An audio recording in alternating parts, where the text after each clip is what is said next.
Pendant des millions d'années, les Alpes ont été le jouet de forces titanesques.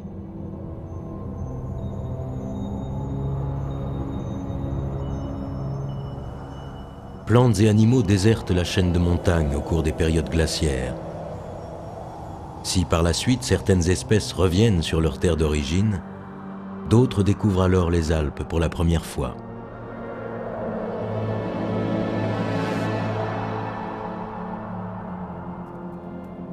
À la recherche de nouveaux espaces, certaines créatures s'installent en altitude, dans des régions qui n'avaient encore jamais été colonisées. Des espèces scellent des alliances, tandis que d'autres reprennent d'anciens conflits. Quand les troupeaux de cerfs, de bouquetins et de chamois pénètrent dans les Alpes, des prédateurs les suivent.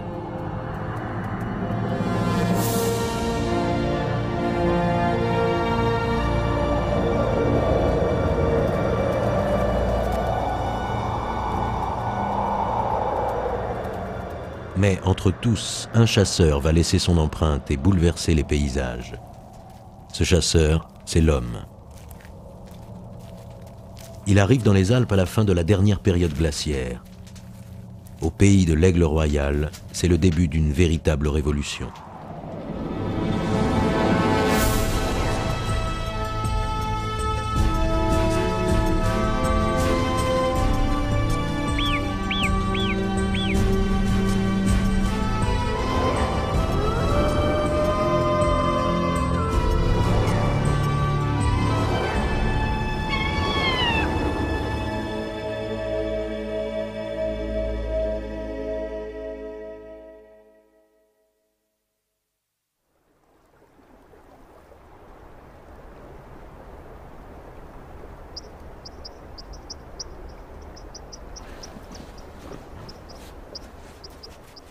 Les loups se distinguent de tous les prédateurs alpins par leur grande faculté d'adaptation. Un atout qui leur a permis de coloniser les régions les plus inhospitalières de la Terre.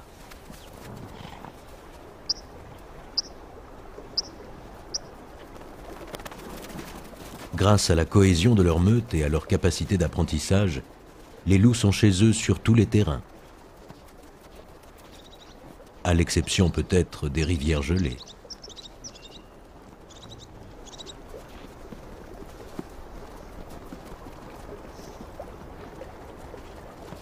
Les loups ont prospéré dans les toutes premières forêts qui peu à peu ont recouvert les Alpes après le dernier épisode glaciaire.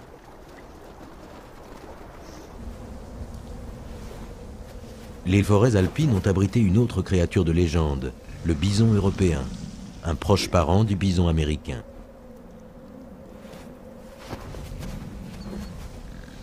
Avec des mâles pouvant peser jusqu'à 1 tonne, les bisons sont les mammifères les plus lourds d'Europe. Aujourd'hui, seule une petite population survit dans des forêts reculées de Pologne.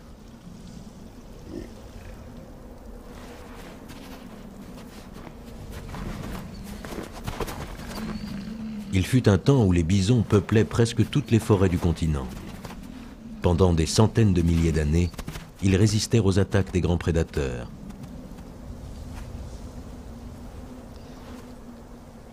L'espèce a réussi à survivre aux épisodes glaciaires qui commencèrent voici 1,5 million d'années.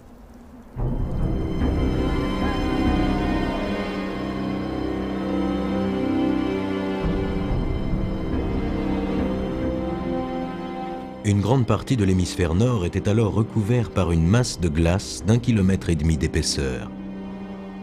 Si parfois la glace reculait, c'était ensuite pour mieux progresser.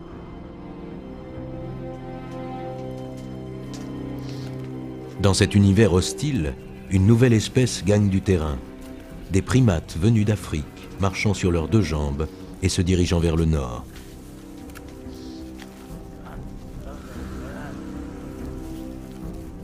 Il y a 200 000 ans, l'homme commence à essaimer à travers le continent. L'abondance de gibier attire ces chasseurs-cueilleurs jusqu'au contrefort des Alpes.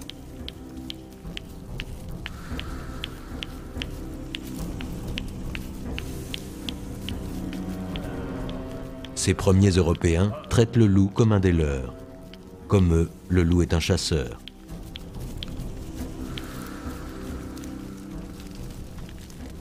Voici probablement 100 000 ans, une amitié durable commence à se nouer.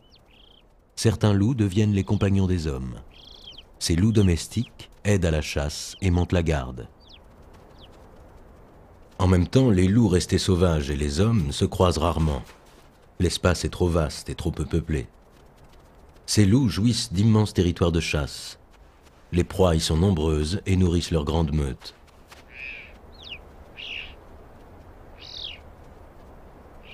Quand l'homme commence à le persécuter, le loup devient une créature de la nuit. Avant leur disgrâce, les loups chassaient en plein jour.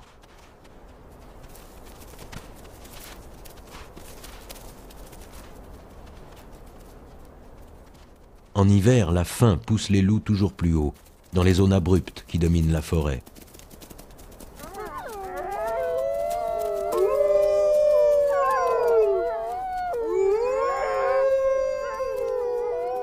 D'une portée considérable, leurs hurlements servent à signaler leur présence. Et avant la chasse, ils serviraient à s'encourager.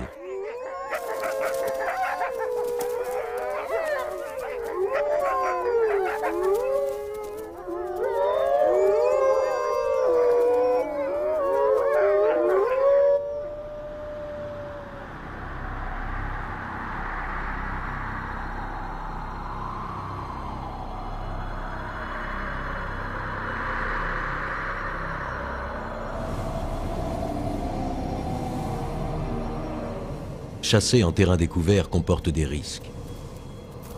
Mais plus que les dérapages, un danger permanent plane sur eux, les avalanches.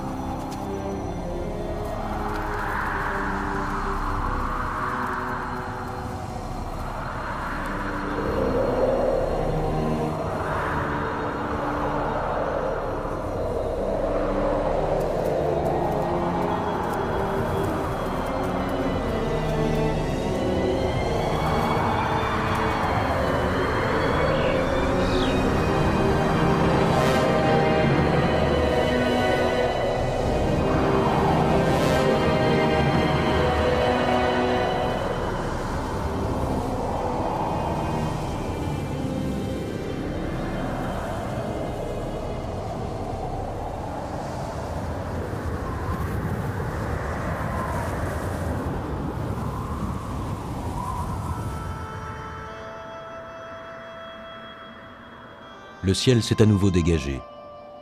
Les loups vont faire une macabre découverte.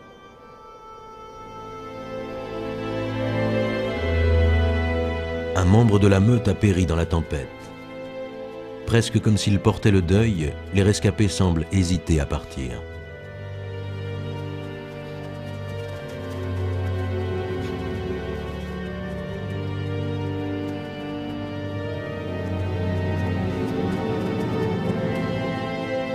Une meute est parfaitement organisée. Elle obéit à une hiérarchie dans laquelle chacun tient un rôle et remplit des tâches. Ici, le loup alpha, le meneur, a donné le signal du départ, mais certains ont du mal à abandonner leurs compagnons morts.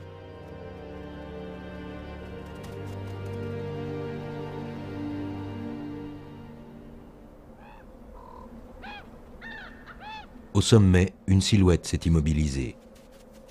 Elle explique pourquoi les loups se sont donné la peine de grimper si haut.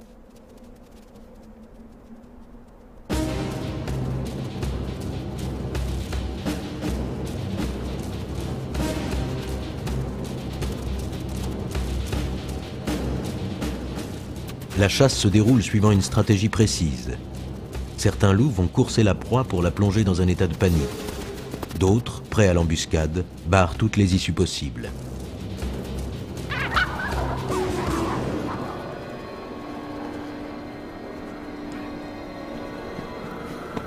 Lorsqu'ils sont témoins de telles scènes, les corbeaux se postent à proximité. Ils savent qu'ils ne perdent rien pour attendre.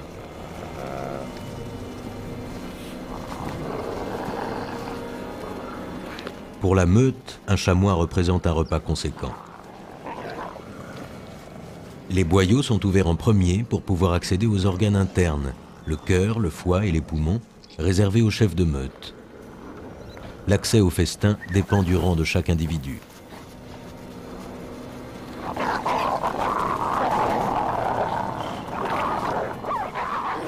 L'expression « une faim de loup » se justifie ici pleinement. Quand l'occasion se présente, les loups mangent autant qu'ils le peuvent, jusqu'à 9 kilos de viande en une seule fois.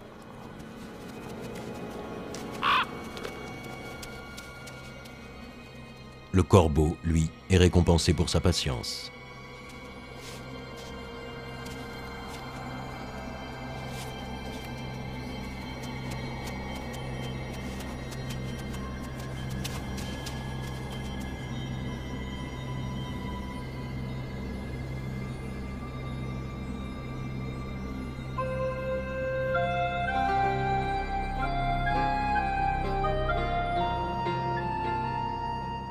Avec le retrait des glaces, à la fin des temps glaciaires, la culture des chasseurs-cueilleurs prend fin. Un nouveau mode de vie apparaît. Les hommes se sédentarisent et découvrent l'agriculture. La révolution néolithique associe culture du sol et élevage.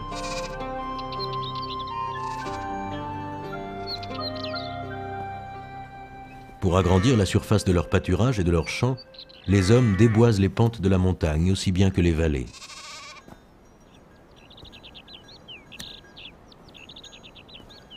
La dernière révolution agricole est liée à l'arrivée en masse des peuples de l'Est de l'Europe centrale. Au cours du Moyen Âge, avec leur venue, le visage des Alpes change radicalement. Les pâturages gagnent du terrain et accueillent de plus en plus de moutons et de chèvres. Le conflit avec les premiers chasseurs de la montagne ne pouvait plus longtemps être évité. Le territoire de ces prédateurs diminuait à un rythme accéléré, tout comme le nombre de leurs proies. Les troupeaux des alpages étaient bien nourris et peu rapides. Comment les loups auraient-ils pu résister à pareille tentation ?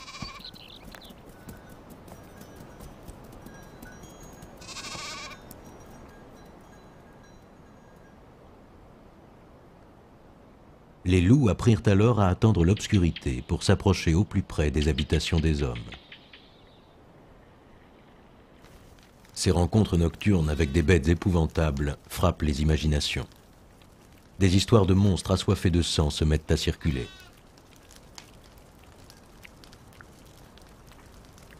La bête hurlante, invisible, est supposée faire alliance avec le mal et même être l'incarnation de Satan.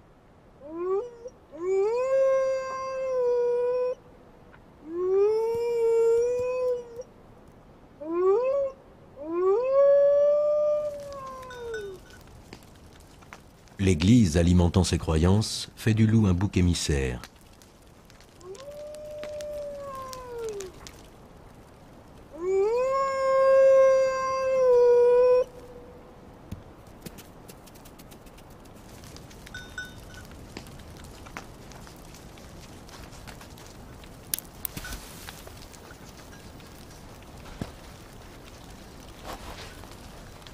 Hommes et loups se battent pour les mêmes troupeaux. Pour canaliser leur peur, les hommes inventent mythes et contes de fées.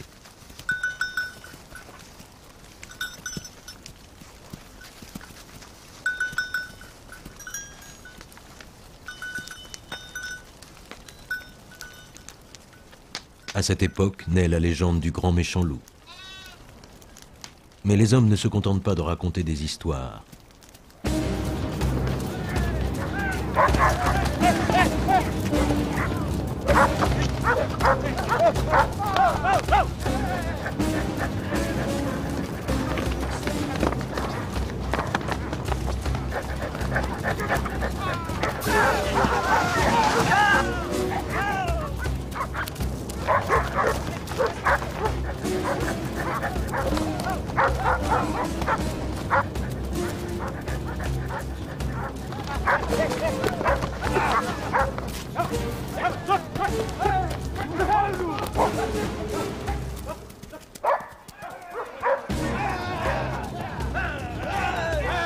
Où qu'il se trouve, le loup est exterminé.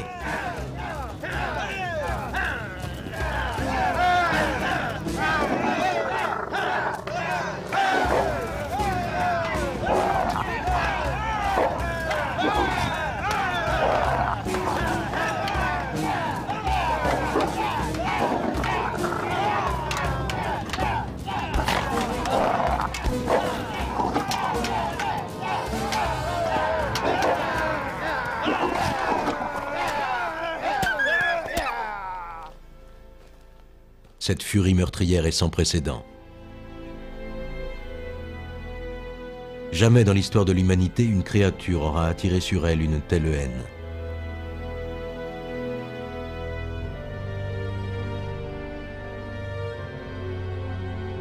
Au Moyen-Âge, la croisade contre l'incarnation du mal atteint des records. Au début du XIXe siècle, le loup a quasiment disparu des Alpes.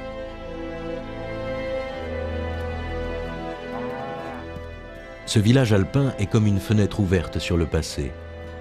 Depuis le Moyen-Âge, les choses sont restées quasiment telles quelles. Coupées de l'extérieur, les communautés ont dû se débrouiller seules et compter uniquement sur les richesses locales. Quand les mines commencent à fleurir, la demande en nourriture s'accentue. Outre les fermiers, avec les mineurs, il faut nourrir des milliers de bouches supplémentaires.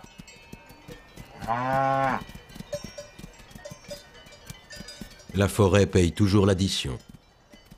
La limite des arbres a reculé de 400 mètres par endroit. Au XIVe siècle, les paysages ressemblent déjà à ceux d'aujourd'hui.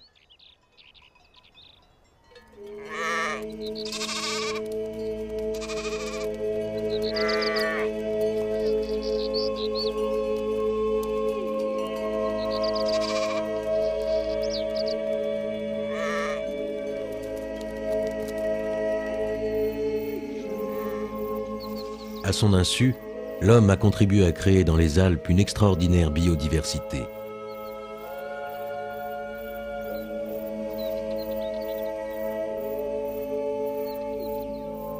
Dans une prairie alpine, d'innombrables espèces se concentrent sur un espace restreint. Une richesse incomparable en fleurs et encore plus en insectes.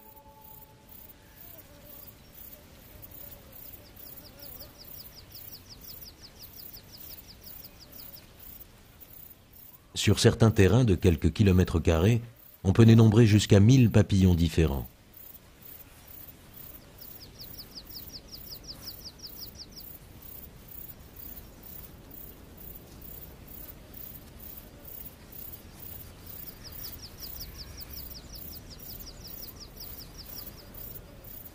Les fenaisons empêchent les prairies d'être envahies par les arbustes. Ici, les plantes les plus petites ont donc toutes leurs chances de pousser. Contrairement au bétail qui choisit ce qu'il mange, en fauchant, l'homme réserve à la végétation un même traitement.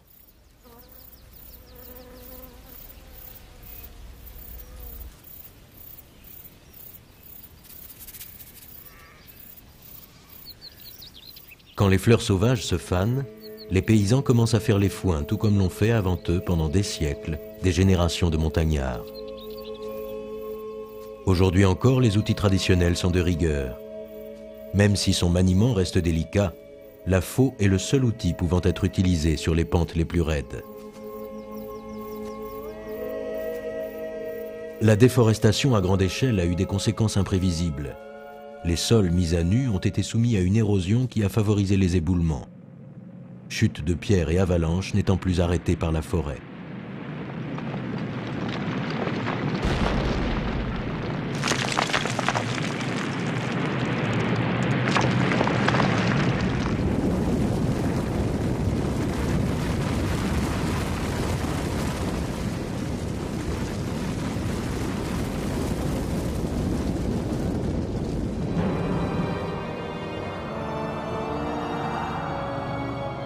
Dans le passé, les causes de ces phénomènes naturels sont restées en partie inexpliquées, ce qui a contribué à renforcer la crainte des hommes face au pouvoir de la nature.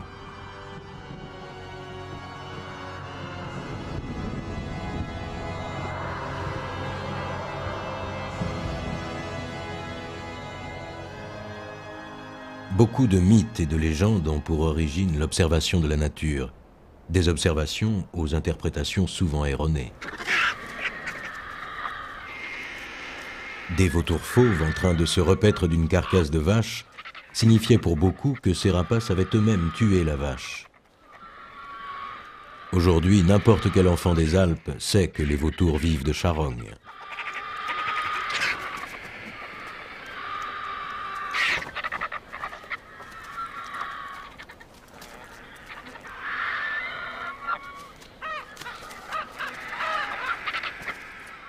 Dans les Alpes, les vautours fauves n'ont jamais fait que passer l'été.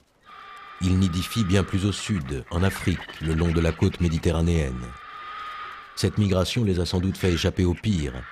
D'autres créatures n'ont pas eu cette chance.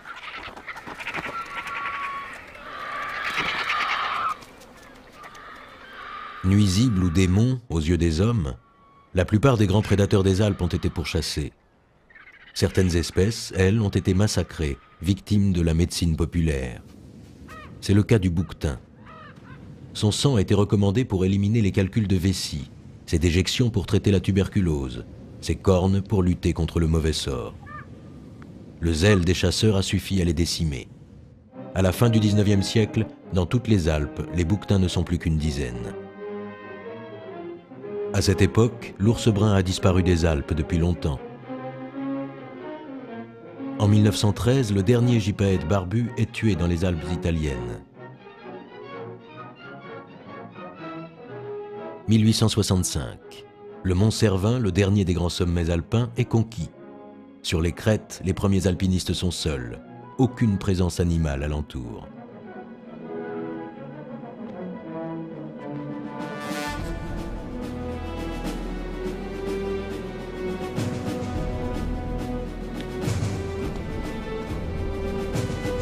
Après ces pionniers de l'alpinisme, les touristes affluent.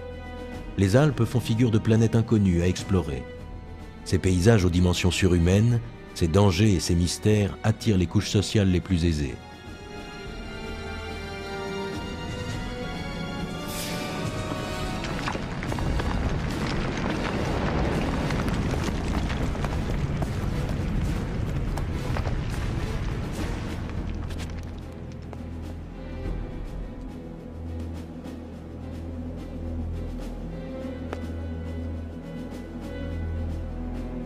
Les sommets sont conquis, les grands pics vaincus.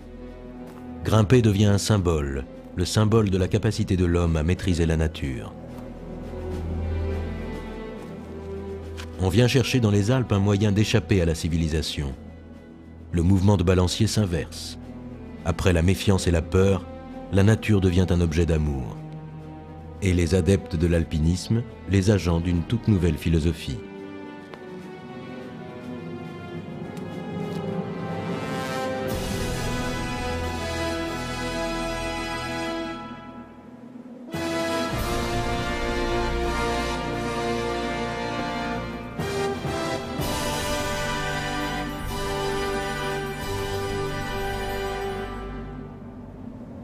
Autrefois considérées comme obscures et dangereuses, les Alpes se métamorphosent en une gigantesque arène sportive. Très vite, elles deviennent un joyau à préserver. Mais dans ces paysages, des présences font cruellement défaut, celles des espèces haïes, persécutées et exterminées au cours des siècles précédents.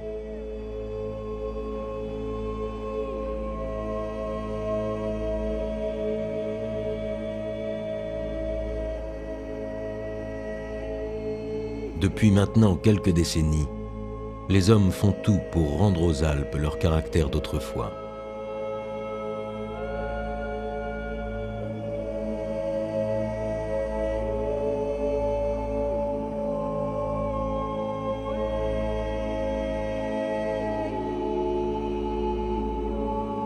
Les chances de réintroduire des espèces disparues sont aujourd'hui plus grandes que jamais. La désertification rurale s'accélère. Les forêts ont à nouveau regagné du terrain et la faune est beaucoup plus riche qu'il y a 2 siècles. Situation qui a contribué au retour d'un grand rapace.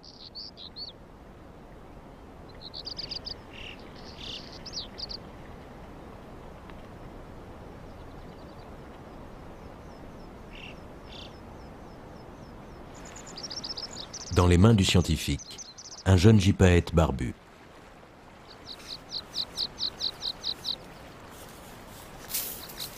Pour pouvoir être reconnu à distance, certaines de ses plumes sont blanchies.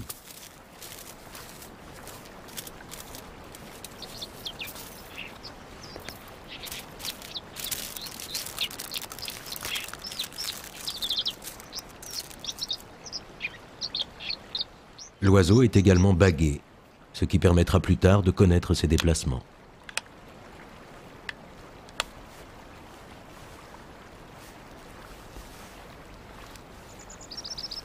Depuis 1986, les gypaètes barbus ont été réintroduits dans les Alpes. Leur absence remontait à près d'un siècle.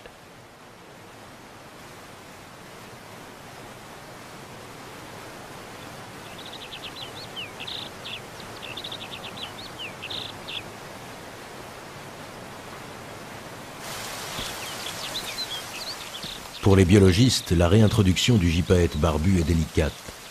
À l'âge de 6 ans et 2 années durant, le temps de leur adolescence, les oiseaux sont particulièrement vulnérables. Une fois ce cap franchi, les rapaces sont à même de se reproduire et de fonder de nouvelles populations.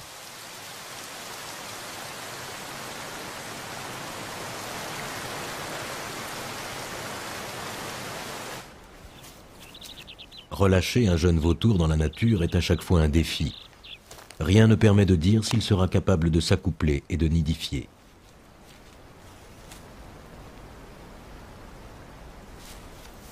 Cet oiseau a été élevé en captivité.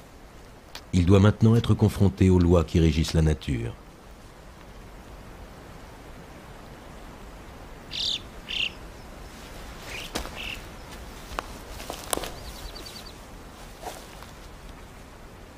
L'avenir de ce jeune gypaète barbu est incertain.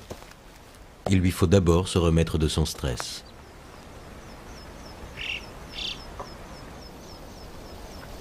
Le programme de repeuplement des gypaètes barbus à grande échelle est un succès absolu. Des individus ont été réintroduits dans les Alpes autrichiennes, françaises et suisses. Aujourd'hui, 80% de ces oiseaux vivent à nouveau dans les Alpes.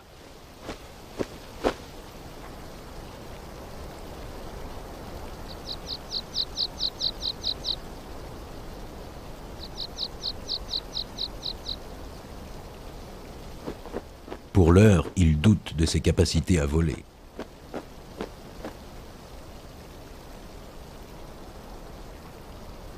Pourtant, de tous les rapaces des Alpes, ces vautours possèdent le meilleur ratio entre poids du corps et envergure.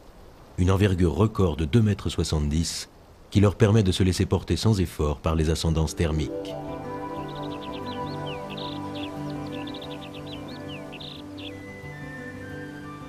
Le jeune gypaète commence à prendre de l'assurance.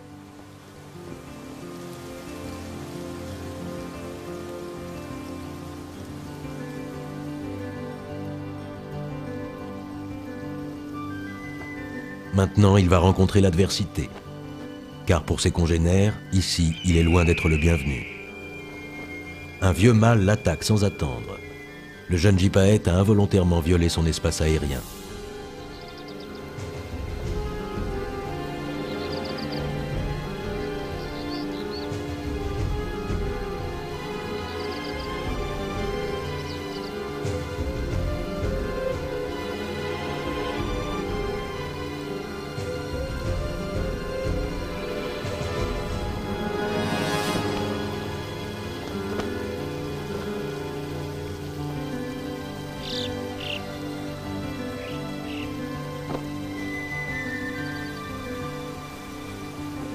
Le jeune intrus a bien reçu le message. Il doit quitter la vallée pour chercher ailleurs un endroit où installer son propre territoire.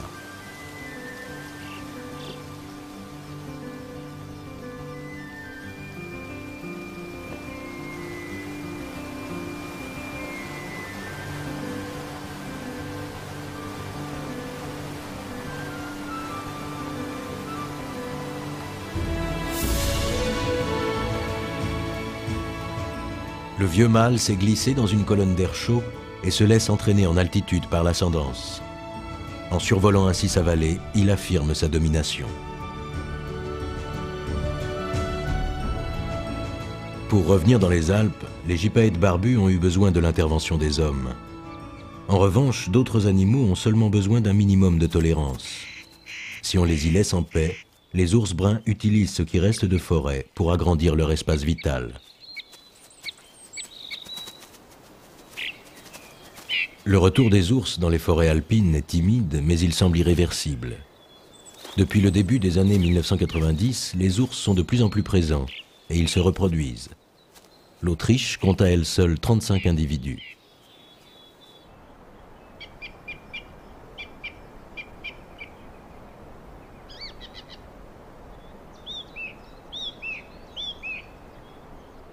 Il avait déserté les sous-bois. Aujourd'hui, il est en passe de reconquérir ses territoires perdus.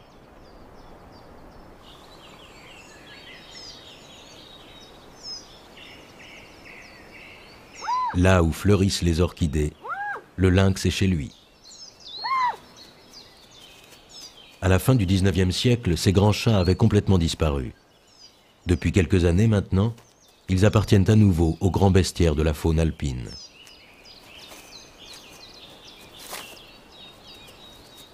Difficile d'imaginer combien le lynx a été diabolisé. Il était considéré comme un monstre assoiffé de sang d'agneaux innocents. Aujourd'hui, les réactions face à la réintroduction des lynx sont beaucoup moins passionnelles. À l'intérieur d'un territoire d'environ 100 km², un lynx tue en moyenne 50 chevreuils par an. Un coût peu élevé pour le retour de ce magnifique félin dans la nature. Depuis 30 ans, tout a été fait pour réintroduire le lynx en Autriche, en Suisse et en Slovénie. Aujourd'hui, les vallées perdues des Alpes en abritent 150.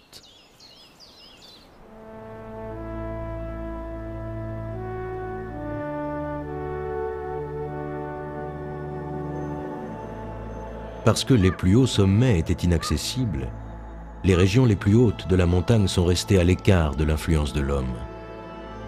Ce qui explique qu'aujourd'hui encore, de vastes régions du massif soient encore sauvages.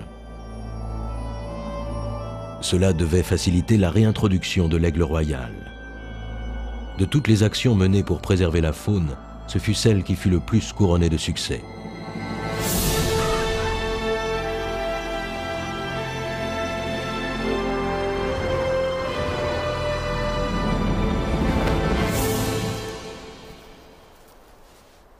En hiver, la survie de l'aigle dépend des victimes des avalanches.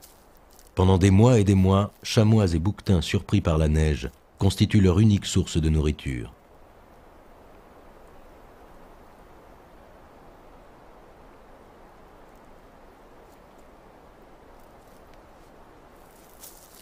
Un chamois comme celui-ci est un véritable trésor qui permet de tenir pendant des semaines.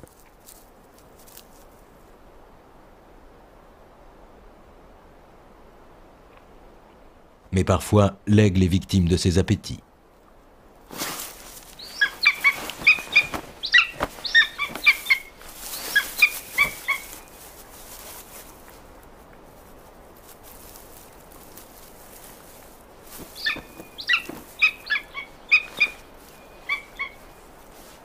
Cette méthode de capture des aigles est ancienne. Elle a été remise au goût du jour, cette fois dans l'intérêt de l'oiseau et pour les besoins de la science.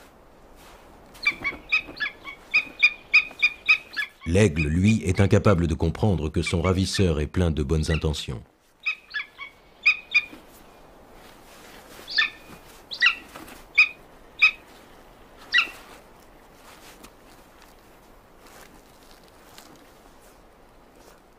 Les aigles occupent de vastes territoires. Un couple nidificateur a besoin d'un terrain de chasse d'une centaine de kilomètres carrés. Pour trouver et fonder leur propre territoire, les jeunes aigles royaux sont contraints de survoler des centaines de kilomètres. Dégager l'effet marquant de ces migrations sera possible grâce à un émetteur GPS fixé à l'oiseau. Tous les vols de l'oiseau seront ainsi enregistrés.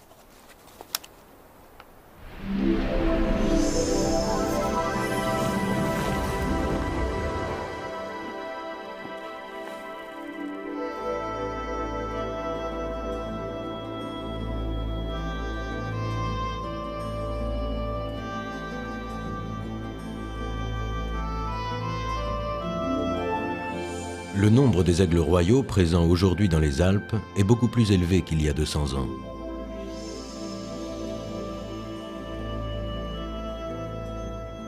La taille de leur territoire limite naturellement leur population. Aujourd'hui, elles ont retrouvé leur équilibre.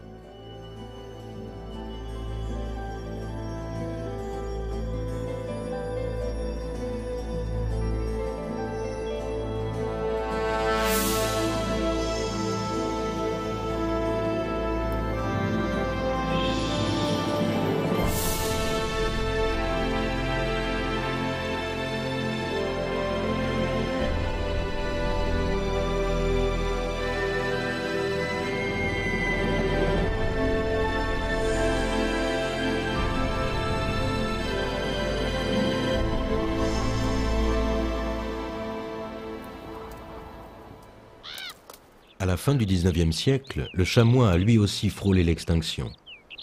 Mais ses effectifs ont pu être stabilisés.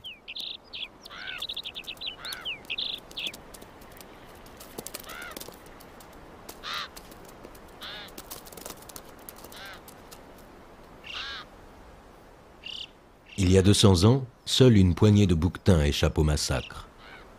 Le roi d'Italie, Emmanuel II, prend alors conscience de la valeur de ces derniers survivants du Grand Paradiso et décrète leur protection.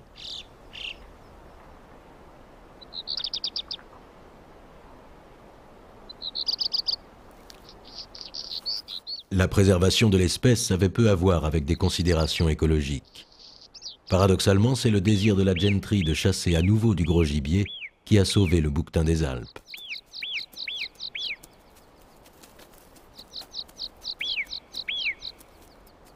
La loutre européenne a également retrouvé son habitat d'origine.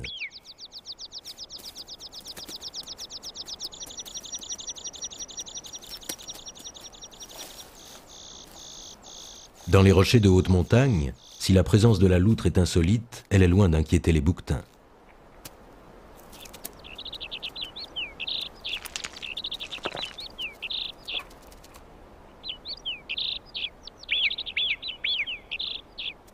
Parfois, les loutres accomplissent de longs repérages d'exploration à la recherche de nouveaux habitats.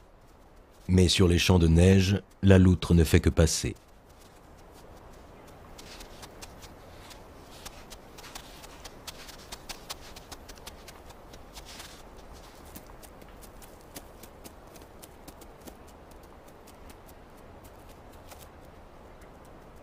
Son univers, c'est la rivière, en contrebas de la montagne.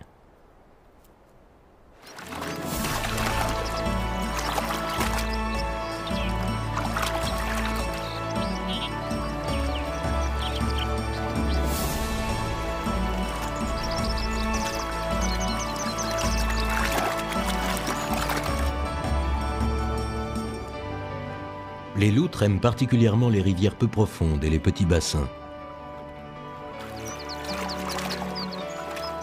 Une végétation assez dense le long des berges peut l'inciter à y installer son terrier.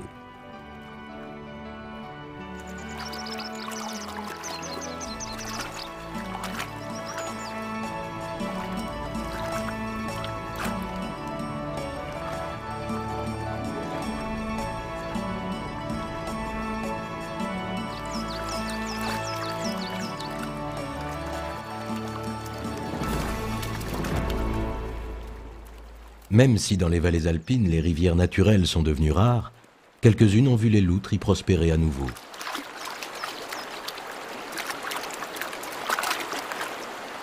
De nombreux cours d'eau canalisés s'écoulent aujourd'hui entre des rives bétonnées.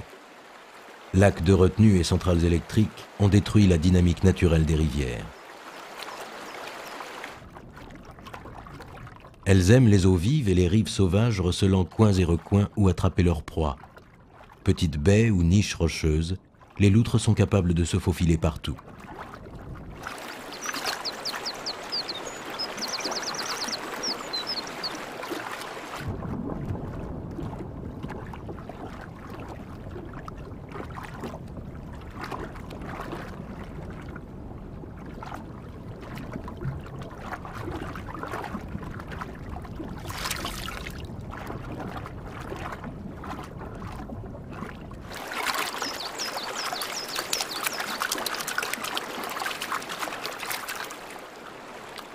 Loutres et pêcheurs ont rarement fait bon ménage.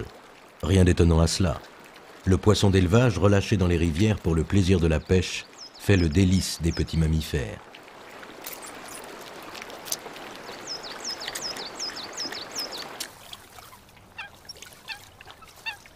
Pisciculteurs et pêcheurs sont devenus les pires ennemis des loutres.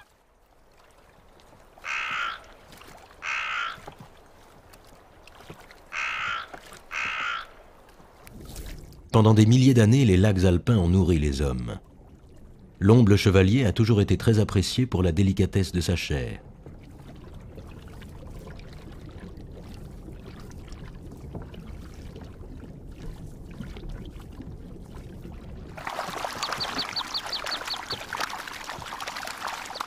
Pendant l'époque glaciaire, ce migrateur est venu de l'Arctique et s'est répandue dans les lacs des franges nord des Alpes.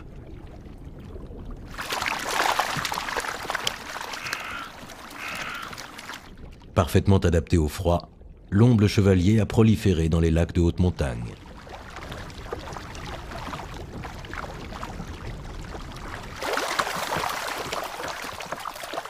Ces poissons ne seront pas consommés. La plupart d'entre eux seront directement remis à l'eau.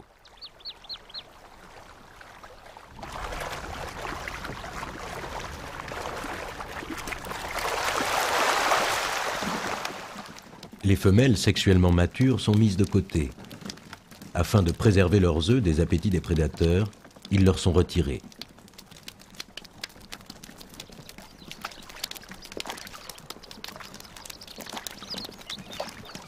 Par cette méthode, la population des ombles chevaliers de ce lac est préservée et maîtrisée.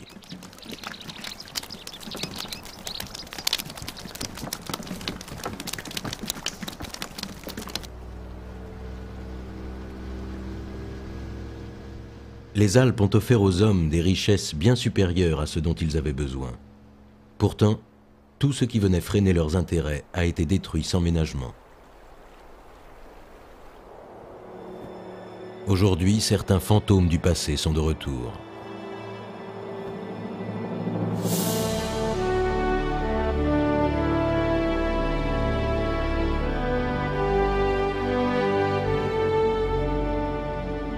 Ils reviennent dans les Alpes par le sud et le sud-est.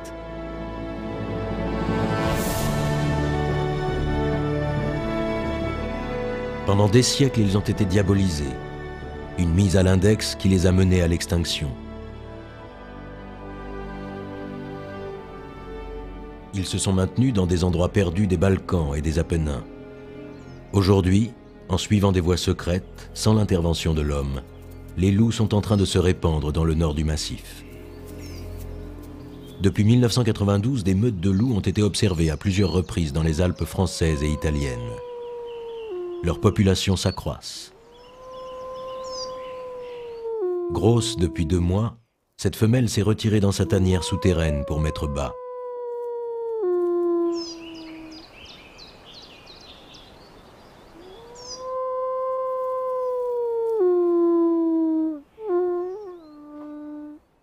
À l'extérieur, le mâle monte la garde. La naissance intervient à un moment précis, après que la mère ait pu enterrer des provisions de viande. Pendant leurs 3 premiers mois, ces petits ne manqueront pas de lait et seront suffisamment solides pour affronter leur premier hiver.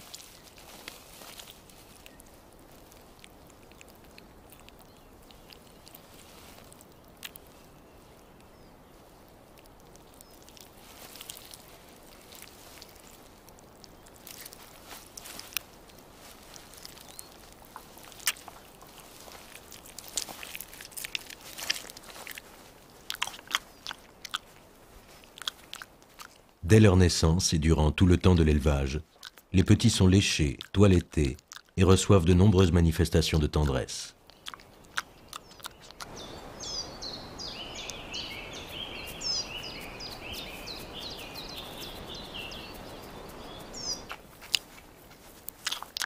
Une portée se compose en moyenne de 6 louveteaux qui ouvriront leurs yeux 2 semaines après leur naissance.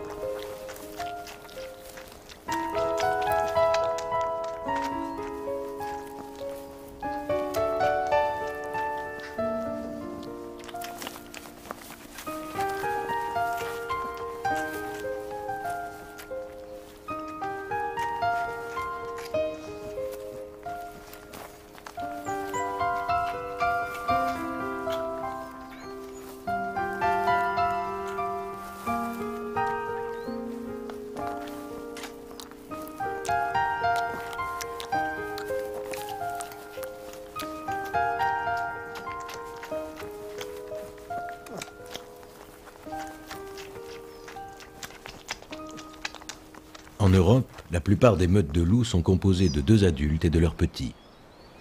La taille de la meute dépend des ressources en viande offertes par le territoire de chasse.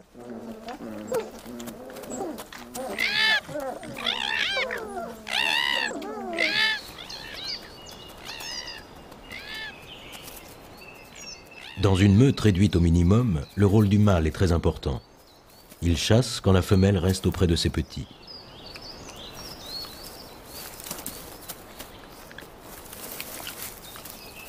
La mère loup est la femelle alpha, la femelle dominante. Seuls les loups alpha peuvent se reproduire.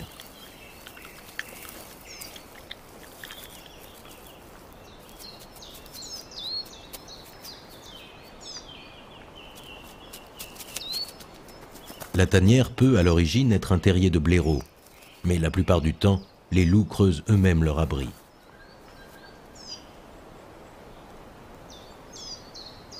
Ces dernières années, quelques meutes d'une trentaine d'individus se sont fixées dans les Alpes italiennes et françaises.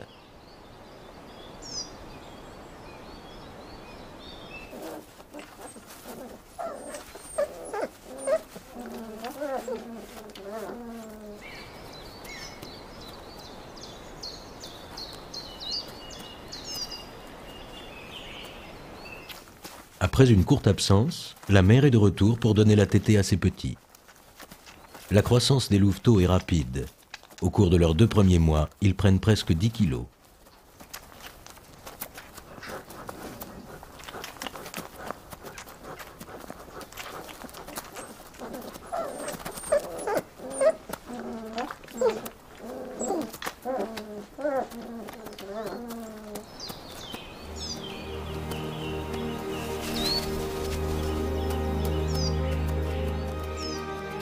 Ils sont âgés de 4 semaines. Pour la première fois, ils s'aventurent hors de leur terrier.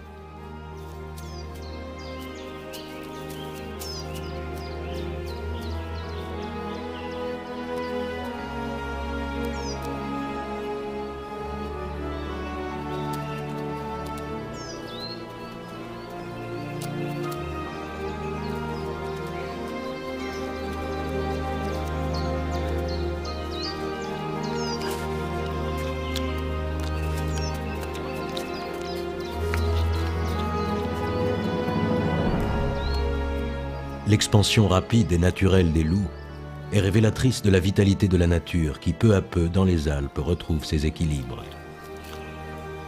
Les chances de retour du loup n'ont jamais été aussi grandes qu'aujourd'hui.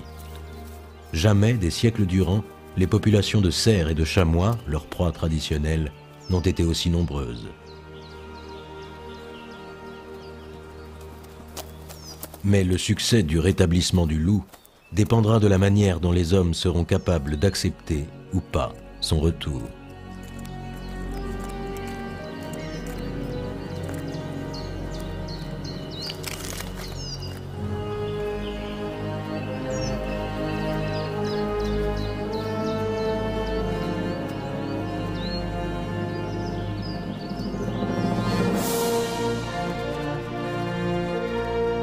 En ce début de 3e millénaire, les Alpes doivent relever un défi et dépasser une contradiction.